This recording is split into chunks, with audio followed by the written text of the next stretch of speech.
Shalom, everyone. Something is about to happen to your enemy. Somebody's about to die for wickedness. The people who were going too far, somebody is going to die very soon. And this is the second time I saw it. You have victory over your enemies. You have won over your enemies. Christ is very upset. He didn't say anything, but he just showed me how he's watching the enemy come against the remnants. So all the warfare that you're dealing with, all that stuff that you're dealing with, is over. The enemy can't do nothing to you.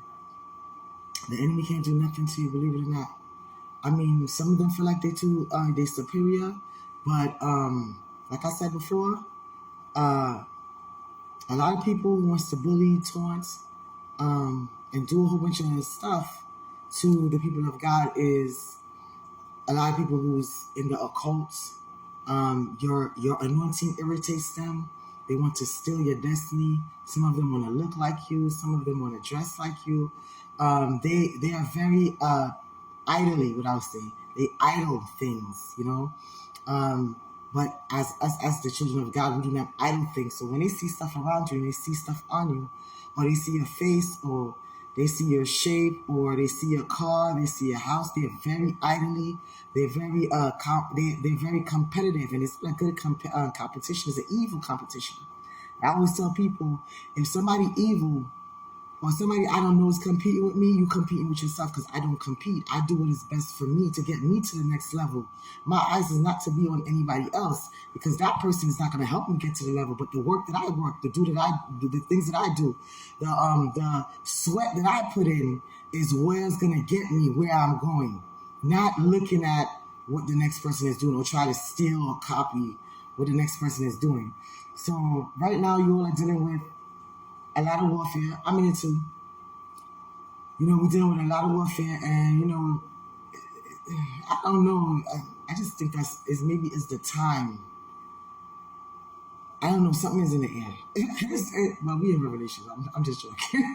You know, but you can, you know, basically God is saying you can't have what somebody else worked hard for or gained, you know, put their sweat in for, spend many years. Some people take many years to get to the place that they're going, and sometimes to get to that place it's a struggle.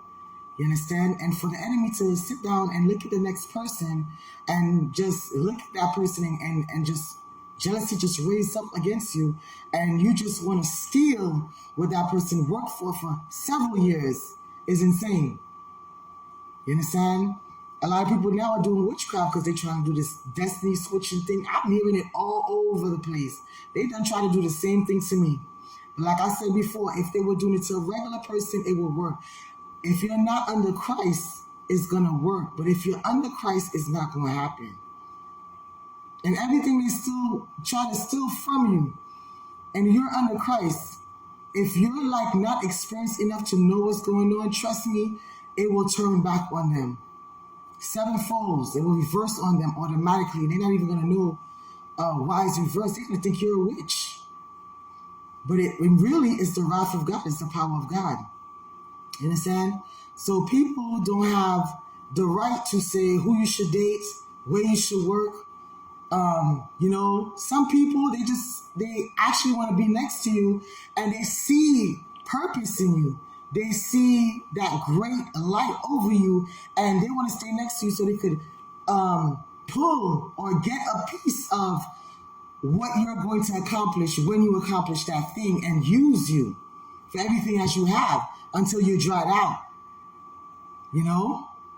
And there's the others who want you to be next to them, and the reason why they want you to be next to them is so that they can bring your personality down.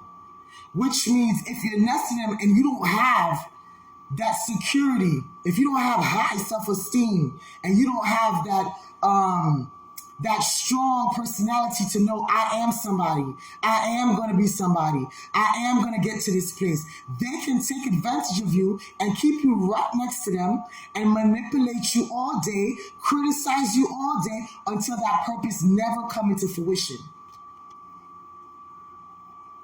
I mean, People don't need a witchcraft altar to do witchcraft. All of this is all based on witchcraft. You don't need all of it is witchcraft. You understand what I'm saying? So God, he is upset. He's mad. He's like, oh, no, no, no, no. It's all over the place. It's all over the place. You know? And God's judgment went out. So there's nothing they could do. And they thinking that you doing something. No, that's the judgment of God. That's the judgment of God. No. That's all the judgment of God. You know, and I don't know. Some of them, look, some of my enemies, the ones that came against me, let me tell you, some of them gave their life to God when they saw the vengeance of God was coming down on them. Some of them reversed. You know, they reversed. Some of your enemies was doing illegal stuff behind your back. They was using illegal documents, illegal papers, and God showed me everything is out and exposed. It's done. There's nothing they can do about it. Whoever's going to jail is going to jail. And I'm not talking about little jail. I'm talking about big jail. You know? I'm not talking about some stupid thing you did and they lock you up for a day. I'm not talking about that jail. I'm talking about 20 years to life jail. Okay? I'm talking about some big stuff. Okay? I'm not talking about no misdemeanor. So a lot of things are already exposed, and there's nothing the enemy can do about it. And they're coming in full force at this time. And the reason why they're coming in full force is because the vengeance of God is on them, and they think that you're doing witchcraft. You're doing witchcraft. Me, I pray on the regular.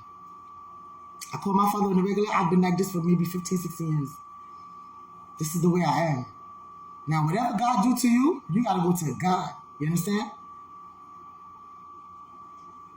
So, a lot of things are about to happen that's going to shock a lot of people. And there's a death coming. There's a death coming. This person, I don't know if this person is the one that he sent out the angels of death. God sent out the angels of death. And when I say there's a death coming, I'm not talking about one death. I'm talking about multiple. There's death coming to your enemies. And that's because they picked up things they wasn't supposed to pick up. They opened demonic doors that they wasn't supposed to open. Some of them went a little too far. You understand? And there's nothing they can do. They can't hide nowhere. No hidden place can help you. Because God knows who everybody is. And that's the worst part about touching a person of God. Touching a person of God is the worst thing you could ever do. Because God owns the spiritual realm. God owns hell. God owns heaven. God created everything. God's own earth. So you cannot go against the man who created you. If you want to be like Satan, that's fine. God gave everybody free will. God gave everybody free will. If you want to be like Satan, you know? But know that there is a lot coming, and you have victory over your enemies. You won. You won. That's it. That grace period is gone. It's over. Like rocks are coming down on your enemies. Rocks and hell, brimstones, fires coming down on them. And they have no idea what to do or what's going on. Some of them don't even believe God exists. That's what the problem is. But anyway, everybody, shalom. Until next time. Because, you know, I'm doing other things, but, you know, whenever God gives me something, I'll be out here. Night, good morning, good evening, good afternoon, wherever you are.